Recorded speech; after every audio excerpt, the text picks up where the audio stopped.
Hello, my dear students. Welcome to your EVS class. Students, in our today's class of EVS, we all are going to see our chapter number 13, which name is Breathe In and Breathe Out.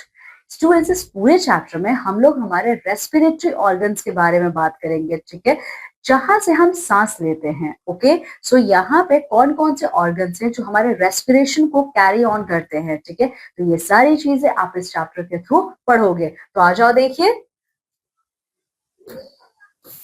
All living things breathe to stay alive. Humans and animals breathe in oxygen and breathe out carbon dioxide. The process by which living things take in oxygen and breathe out carbon dioxide is called breathing. Students, सारे living things को air चाहिए breathe करने के लिए. Plants को carbon dioxide चाहिए, human और animals को oxygen gas चाहिए, ठीक है. तो ह्यूमंस और एनिमल्स क्या करते हैं, ऑक्सीजन गैस को ब्रीथ करते हैं, ब्रीथ इन करते हैं और कार्बन डाइऑक्साइड को ब्रीथ आउट कर देते हैं, ठीक है. तो यही जो प्रोसेस है, ऑक्सीजन को अंदर लेना और कार्बन डाइऑक्साइड को बाहर निकालना, यही कहा जाता है ब्रीथिंग, ठीक है. Taking in air through our nose और mouth into the lungs is called inhalation, ठीक है. तो इनहेलेशन क्या होता है, जब आप ऑक्सीजन गैस को अपने अंदर लेते हो, चाहे माउथ के थ्रू लो चाहे नोज के थ्रू लो, तो ये आपका इनहेलेशन कहलाता है. Letting air out of lungs through nose is called exhalation. तो वहीं पे हमारे लंग्स से जब हम कार्बन डाइऑक्साइड को बाहर निकालते हैं तो वो कहलाता है आपका एक्सहेलेशन, ठीक है. चलिए स्टूडेंट्स, अब हमारे बहुत सारे रेस्पिरेटरी ऑर्गन्स हैं, यानी कि हमारे बहुत सारे ऑर्गन्स होते हैं जिन्हें हम रेस्पिरेटरी ऑर्गन कहते हैं. ये हमारे रेस्पिरेशन प्रोसेस को कैरी ऑन करते हैं. जैसे कि respiration is the process by which oxygen absorbed during breathing is used by the body to break down food into energy. तो respiration क्या है, रेस्पिरेशन एक ऐसा प्रोसेस है जिसमें ऑक्सीजन गैस हमारे बॉडी के अंदर जाता है और जो खाना हमने खाया है उसको ब्रेक डाउन करने में हेल्प करता है और उसको एनर्जी के फॉर्म में हमारी बॉडी एब्जॉर्ब करती है, ठीक है. सो ब्रीदिंग जो है स्टूडेंट्स, ये हमारे रेस्पिरेटरी ऑर्गन का पार्ट है. आपको याद है जैसे हमारा डाइजेस्टिव ऑर्गन था, ठीक है, डाइजेस्टिव सिस्टम था, वैसे ही हमारा ये रेस्पिरेटरी सिस्टम भी है, ठीक है. सो कौन कौन से ऑर्गन्स होते हैं जो हमारे रेस्पिरेटरी ऑर्गन को फॉर्म करते हैं, वो है आपका माउथ, नोज, ट्रैकिया, ब्रोंकी और लंग्स, ठीक है. आगे देखिए, एक वाव फैक्ट है, pranayama is a practice of breath control. तो प्राणायाम जो होता है उससे हम अपने ब्रीदिंग को कंट्रोल करना सीखते हैं. ये दो वर्ड से मिलकर बना है. In Sanskrit prana is life energy and yama means control. प्राण का मतलब लाइफ की एनर्जी होती है और यम का मतलब होता है control. It is the main component of yoga. अगर आप देखोगे तो प्राणायाम जो है हमारे योगा का मेन पार्ट कहलाता है, ठीक है. अब स्मार्ट टिप्स है यहाँ पे, देखिए. What do plants inhale and exhale during photosynthesis. बहुत इजी है ये, ठीक है, इसका आंसर आप देंगे. चलिए अब एक एक करके हम इन सारे ऑर्गन्स के बारे में बात करते हैं जो हमारे रेस्पिरेटरी सिस्टम को फॉर्म करते हैं. जैसे कि आपका माउथ और नोज है, ठीक है. स्टूडेंट्स, हम लोग अपने माउथ और नोज का यूज करके ऑक्सीजन गैस को अपने अंदर लेते हैं और कार्बन डाइऑक्साइड को बाहर निकालते हैं, ठीक है. तो देखिए, जब आप एयर को अपने अंदर लेते हो तो आपको वार्म फील होता है, ठीक है, वार्म फील होता है, मॉइस्ट फील होता है, ठीक है. वहीं पे अगर आप देखेंगे हमारे नोज के थ्रू हम ये सब एयर अपने अंदर लेते हैं. हमारे नोज में छोटे छोटे हेयर्स प्रेजेंट होते हैं, ठीक है. ये हेयर्स क्यों होते हैं, ये हेयर्स हमारे नोज में इसलिए प्रेजेंट होते हैं कि एयर को अपने अंदर लेते टाइम, ऑक्सीजन को अपने इनहेल करते टाइम अगर कोई भी डस्ट पार्टिकल या जर्म है तो वो हमारे बॉडी में नहीं जाएंगे, वो हमारे इन्हीं नोज के हेयर्स में फंस के रह जाएंगे. इसीलिए हमारे नोज में हेयर्स होती हैं, ठीक है. फिर बात करते हैं हमारे नेक्स्ट ऑर्गन की, जो हमारे रेस्पिरेटरी ऑर्गन का पार्ट है, वो है ट्रैकिया. ट्रैकिया या विंड पाइप, ठीक है, ये वो पाइप होता है जिसके थ्रू एयर हमारे लंग्स में जाता है, हमारे माउथ या नोज के थ्रू, ठीक है. अगर आप देखेंगे ट्रैकिया में भी छोटे छोटे टाइनी हेयर्स प्रेजेंट होते हैं जो डस्ट पार्टिकल्स को कैच कर लेते हैं ताकि हमें कफ ना हो, ठीक है. तो आप देख सकते हो ये हमारा ह्यूमन रेस्पिरेटरी सिस्टम है. तो ह्यूमन रेस्पिरेटरी सिस्टम में ये देखिए, यही आपका ट्रैकिया है, ये आपका ब्रोंकस है, ये ब्रोंकी हॉल्स है, ये लंग इनसाइड व्यू है, ये रिब है, ये आपका डायफ्राम है, ये आपके रिब्स हैं और ये आपका लंग है. ये सब मिलके हमारे बनते हैं रेस्पिरेटरी सिस्टम. अब आगे बात करते हैं ब्रोंकी का. तो ब्रोंकी आपका क्या है, देखिए. ब्रोंकी जो होता है, देखिए, the trachea branches out into two tubes called bronchi. देखिए ये जो आपका ट्रैकिया होता है ना, ये दो ट्यूब के फॉर्म में बाहर की तरफ निकला होता है, जिसको हम ब्रोंकी कहते हैं। यही ब्रोंकी रेस्पॉन्सिबल होते हैं एयर को लंग्स तक पहुंचाने के लिए, ठीक है। बाद में ये और फर्दर पार्ट्स में डिवाइड हो जाते हैं, जिनको ब्रोंकी होल्स कहा जाता है। Alveoli are found at the end of the bronchi holes.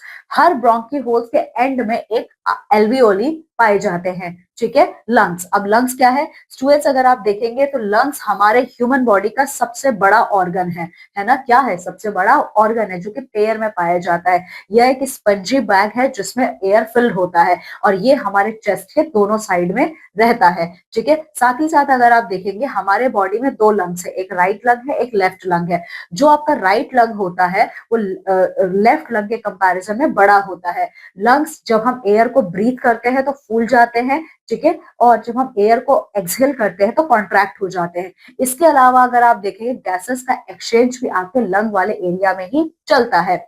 Oxygen और कार्बन डाइऑक्साइड गैस इसी के थ्रू हमारे बॉडी में आते हैं और बाहर जाते हैं, ठीक है। ऑक्सीजन जो होता है ये हमारे लंग्स के थ्रू एब्जॉर्ब कर लिया जाता है, और ये हमारे पूरे बॉडी में सप्लाई होता है ब्लड वेसल्स के थ्रू। इसके अलावा अगर आप देखेंगे हमारे जो लंग्स हैं, हमारे लंग्स ये एक्चुअली एक मसल ऑर्गन है, ठीक है। तो इसकी जो प्रोटेक्शन है वो रिबकेज करता है। Ribcage 12 sets of curved bone से बना है, ठीक है। इसके अलावा अगर आप देखोगे ये स्पाइन से कनेक्टेड होता है और ये लंग्स तक पहुंचता है, जो हमारे लंग्स को सेफ रखते हैं। डायफेरम भी यहीं पे प्रेजेंट होता है, तो डायफेरम आपका स्ट्रॉन्ग मसल है जो लंग्स के नीचे होता है। डायफेरम ही हमारे ब्रीदिंग को कंट्रोल करता है, ठीक है। चलिए ये था हमारा पूरा सिस्टम ऑर्गन्स का। चलिए अब बात करते हैं हम ब्रीथ कैसे करते हैं, हाउ वी ब्रीथ। तो देखिए स्टूडेंट, जब हम ब्रीथ करते हैं यानी जो एयर हमारे बॉडी के अंदर आती है, तो ये जो डायफेरम है ये ना नीचे की तरफ मूव कर जाता है, ठीक है, और ये लंग्स के लिए स्पेस क्रिएट कर देता है। डायफेरम जब हम एयर ब्रीथ करते हैं, ऑक्सीजन जब हमारे अंदर जाता है, तो डायफेरम थोड़ा सा मूव क्यों करता है, ताकि ऑक्सीजन की वजह से हमारे लंग्स फूल जाएंगे, तो उसको स्पेस चाहिए, तो उसी के लिए डायफेरम नीचे की तरफ जाता है, ठीक है। वहीं पे जब हम एयर को बाहर निकालते हैं तो डायफेरम रिलैक्स हो जाता है, ऊपर की तरफ आ जाता है। क्यों? क्योंकि हमारे मसल्स क्या होंगे, कॉन्ट्रैक्ट हो जाएंगे लंग्स के, ठीक है। इसी तरीके से अगर आप देखेंगे तो जो ये ऑक्सीजन है, ये ऑक्सीजन हमारे फूड को एनर्जी में कन्वर्ट कर देता है डाइजेशन प्रोसेस के टाइम पे। यही एनर्जी हमारे फिजिकल एक्सरसाइज जैसे रनिंग, स्विमिंग, साइकिलिंग, इन सब के लिए हमें चाहिए, ठीक है। तो स्टूडेंट्स जब हम ऐसी एक्टिविटीज करते हैं तो इस टाइम हमारे बॉडी को ज्यादा ऑक्सीजन की जरूरत पड़ती है, क्योंकि आपने देखा होगा दौड़कर या फिर तेज तेज चल के या फिर आप साइकिलिंग करते हो, आपकी सांस फूलने लगती है और हमारा हार्ट भी बहुत तेजी से बीट करता है। उस वक्त हमारा जो ब्रेथ होता है बहुत ज्यादा तेज हो जाता है, काफी हमारी डीप हम ब्रीदिंग करते हैं, ठीक है। ऑन एन एवरेज अगर आप बात करोगे तो हमारा जो ह्यूमन हार्ट है वो 72 टाइम्स 1 मिनट में बीट करता है, ठीक है। सो यही है पूरा का पूरा आपका ब्रीदिंग का प्रोसेस, ठीक है। चलिए इसके अलावा हम स्टेथोस्कोप का यूज करते हैं, मतलब जो हमारे डॉक्टर्स हैं वो स्टेथोस्कोप का यूज करते हैं हमारे हार्ट बीट को सुनने के लिए। तो स्टेथोस्कोप क्या है, ये एक ऐसा इंस्ट्रूमेंट है जो हमारे हार्ट बीट के साउंड को सुनने के लिए यूज किया जाता है, ठीक है। इसी से डॉक्टर्स को पता चलता है कि आप हेल्दी हो या आपकी बॉडी कहीं से भी इन्फेक्टेड है, ठीक है। ओके, तो ये आपको करना है। चलिए ना, breath is hot and humid, ठीक है। स्टूडेंट्स देखिए, जो एयर हम हमारे क्या करते हैं माउथ से बाहर निकालते हैं वो मॉइस्चर कंटेंट होता है, ठीक है। तो देखिए जब यही वार्म एयर किसी भी कोल्ड ऑब्जेक्ट को टच करता है, जैसे ग्लास, ये कंडेंसेशन का फॉर्मेशन करते हैं और टाइनी ड्रॉपलेट्स ऑफ वाटर आपको उस सरफेस मतलब उस ऑब्जेक्ट के सरफेस पे आपको दिख जाएगा, ठीक है। कुछ टाइम बाद आप देखोगे कि वो जो भाप बना हुआ था वो अब टाइनी ड्रॉपलेट्स में कन्वर्ट हो गया है, ठीक है। तो और वो टाइनी ड्रॉपलेट्स में कन्वर्ट होने का कुछ टाइम बाद वो डिसअपियर हो गया। तो इस तरीके से देखिए hot air rises because it is lighter than cold air, ठीक है।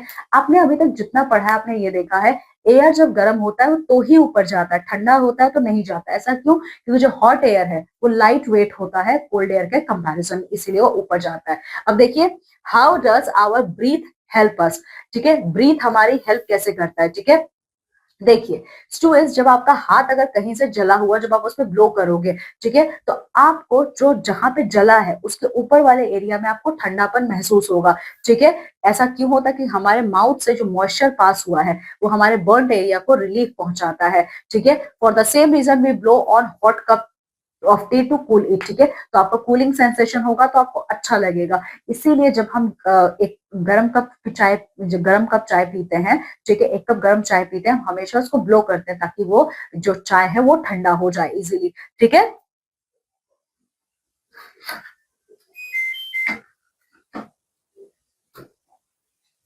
इसके अलावा स्टूडेंट्स ठंडियों में हम लोग क्या करते हैं, अपने हाथों पे हम ब्लो करते हैं, ठीक है, ताकि हमारे हाथ क्या हो, गर्म रहें, ठीक है। यहाँ पे एक स्मार्ट टिप देखिए, why does a popcorn seller fans the burning pieces of coal, ठीक है। चलिए आगे देखिए, अब ब्रीदिंग वेल, देखिए हमारी सांस अच्छे से चलती रहे, ब्रीदिंग प्रोसेस में हमें कोई प्रॉब्लम ना हो, तो इसके लिए हमें क्या क्या करना चाहिए, देखिए हमारे माउथ और नोज दो पासेज है हमारे लंग तक एयर पहुंचाने के, ठीक है। हम क्या करते हैं, हम लोग माउथ का यूज कब करते हैं, ब्रीदिंग के लिए, जब हमें सर्दी लगी होती है, उस टाइम हमारा नोज ब्लॉक हो जाता है, ठीक है, तब हम माउथ का यूज करते हैं।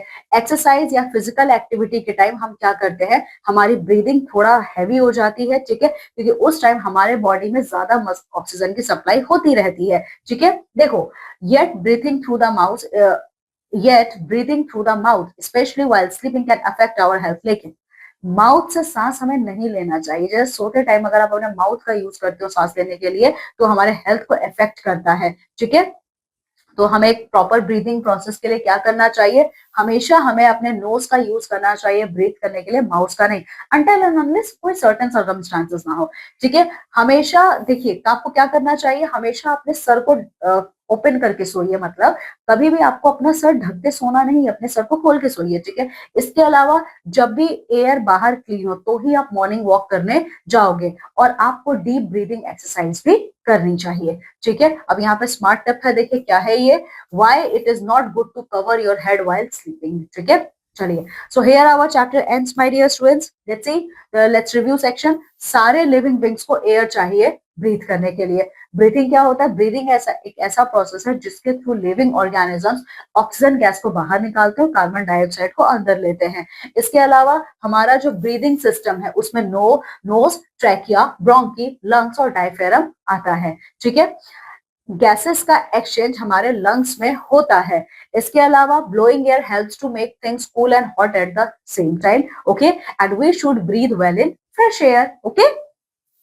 Okay, so my dear students, here our chapter ends. I hope you all enjoyed this chapter. Okay, through this chapter, you all get a very clear understanding of our respiratory system. Okay, just go thoroughly through this chapter and complete all your exercises. Now we all are going to meet in the next class of your EVS. Till that, take very good care of yourself. Bye.